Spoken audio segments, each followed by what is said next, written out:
What are we doing every morning? We read. What are we reading? The Word of God, the Bible. What version are we reading? What time is it? ASD, ang salita ng Diyos. And we're reading, babasahin pala natin. Babasahin natin ay Marcos Kapitulo 5, Kapitulo 5, Kapitulo 5, o 5 na lang. Versikulo 1 versikulo 1 hanggang 8. Versikulo 1 hanggang 8. Anyways, kailangan ko nang basahin to. Kasi pupunta ako ng church. Makikinig ako, may mga Bible study dun. Bible study for today. Siguro hanggang 2 p.m. So, mag-stay ako dun hanggang 2 p.m. Anyways, kailangan ko nang basahin to kasi medyo kailangan ko magbadali. So, may title dito, Pinagaling ni Jesus ang sinapian ng demonyo. May parallel verses siya sa Matthew chapter 8 verse 28 to 34, tsaka sa Luke chapter 8 verse 26 to 39. So, basa na po tayo. Verse 1, dumating sila sa kabila ng lawa sa lupain ng mga Geraseno. Sa KJV, yung Geraseno, gatherings. So sa ESD, Geraseno. Verse 2, pagbaba ni Jesus sa bangka, may isang lalaking lumabas mula sa mga kuwebang libingan para salubungin siya. Ang lalaking ito'y sinasaniban ng masamang espiritu.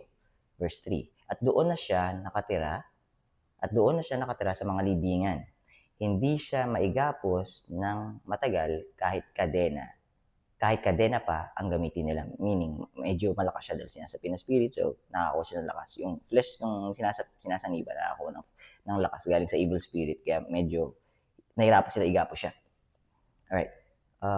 Verse 4, ilang beses nang ikinadena ang mga kamay at paa niya, ngunit nilalagot lang niya ang mga ito, walang nakakapigil sa kanya. So be-break niya lang yung chains. At walang makapigil. No one can stop him even though he's been chained, his hands and his feet. Alright, verse 5. Araw at gabi siyang sumisigaw sa libingan at kaburulan at sinusugatan niya ng bato ang kanyang sarili. 6. Malayo pa lang ay natanaw na siya ni Jesus, kaya patakbo siyang lumapit at lumuhod sa harapan nito. So yung human side niya na recognize si Jesus, pero nakita na rin siya ni Jesus malayo pa lang, so tumakbo siya paluhod. But I might be mistaken here. Kasi doon sa verse 6 pa lang, hindi ko maisip na yung evil spirit pa tatakbo kay Lord. Feeling ko na kung may control pa rin yung man, or doon sa time na yun, nakontrol niya yung sarili niya, tapos lumapit siya kay Lord. Pero basahin natin, tingnan natin, baka mali ako. So, verse 7, sumigaw siya ng malakas. Hindi, yung evil spirit ito. Yung evil spirit ito. Hindi yung mismong consciousness ng tao mismo na sinaniban. Ulitin ko yung verse 6. Malayo pa lang ay natanaw niya. So, mali ako basa. Malayo pa lang ay natanaw niya. So, ng evil spirit. Malayo pa lang natanaw niya si Jesus, kaya patakbo siyang lumapit at lumuhod sa harapan nito. So, he bowed down in front of God, in front of our Lord Jesus Christ. Sumigaw siya ng malakas, ano ang pakay mo sa akin, Jesus na anak ng kataas-taasang Diyos? Dahil dito, malalaman mo yung evil spirit yung nakikipag-usap, hindi yung tao. Kasi kilala ng evil spirit si Jesus. Ano ang pakay mo sa akin, Jesus na anak ng kataas-taasang Diyos? Nakikiusap ako sa pangalan ng Diyos, huwag mo akong pahirapan. So, kung yung tao yung nakikipag-usap kay Jesus, hindi ganun yung sasabihin niya. Ang sasabihin niya, Lord, Panginoon, tanggalin mo po sa akin to. Pinahihirapan ako nitong evil spirit. Hindi, yung evil spirit ang nakikipag-usap kay Jesus dito. Last verse 8. Sinabi niya ito sapagkat iniutos ni Jesus, ikaw na masamang espiritu, lumabas ka sa taong yan. Alright. So, makikita natin dito is, ako ang take away ko dito is, yung mga evil spirit, Satan's minion, mga kampo ni Satanas, kampo ng demonyo, kilala nila si Jesus at kahit kahit rebellious heart meron sila, kahit rebelling against God yung actions nila, pag nandun sila sa presence ni God, wala silang magawa. Ibig sabihin, ang naalala ko ngayon na verse dito is yung verse ng John chapter 1 verse 4 tsaka verse 5. In him was life, and the life was the light of men.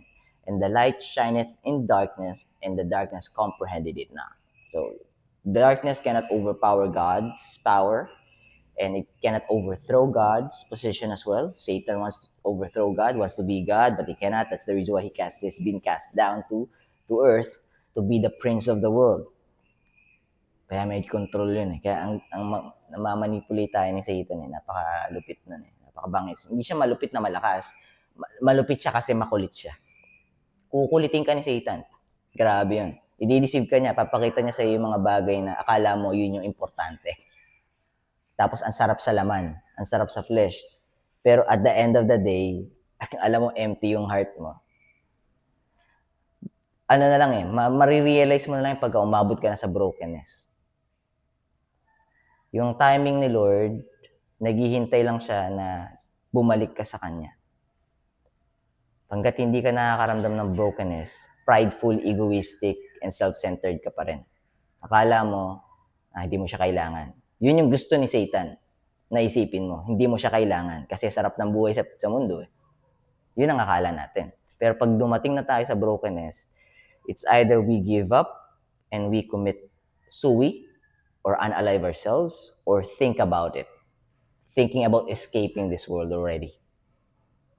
Pagka na-exhaust mo na yung sa tingin mo makakapagpuno ng empty space ng heart mo, tapos na-exhaust mo na meaning nagawa mo na, tapos yung goal na hinahangad mo, na-achieve mo na, pero may empty space pa rin dito at basag pa rin yung puso at durug pa rin, that's about time. Yun na yung time ni Lord na, this is it. Are you gonna take my grace or leave it? It's up to you. Kasi yung brokenness, doon mo na marirealize na tama na to. Kalokohan na tong ginagawa ko na to. I have to end this.